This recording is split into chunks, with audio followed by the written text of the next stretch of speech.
தலைவர் கேடிஆர் நடத்தின மீட்டிங்ல அவரை சுட முயற்சி பண்ணதா ஒருத்தனை தீவிரவாதின்னு சுட்டு பண்ணாங்களே, அவன் தீவிரவாதி இல்ல சார். கேடிஆரோட கட்சி தொண்டை. அவன் கேடிஆர் மேல வெறித்தனமான அன்பு வச்சிருந்தவன். எதை வச்சுப்பா சொல்ற? அவன் என் கூட பிறக்காத சகோதரன், என் கூட ஒன்னா வளர்ந்தவன். இந்த பாருங்க சார், 12 வருஷத்துக்கு முன்னாலே அந்த கட்சியில அவன் மெம்பரா இருந்திருக்கான்.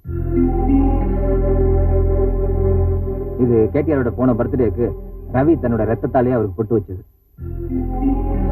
இப்பேற்பட்ட தீவிரமான ஒரு தொண்டனை போலீஸ்காரங்க தீவிரவாதின்னு சொல்லியிருக்காங்க. ஆனா அதுக்கு எந்த விதமான மறுப்பும் கேடிஆர் கொடுக்கல.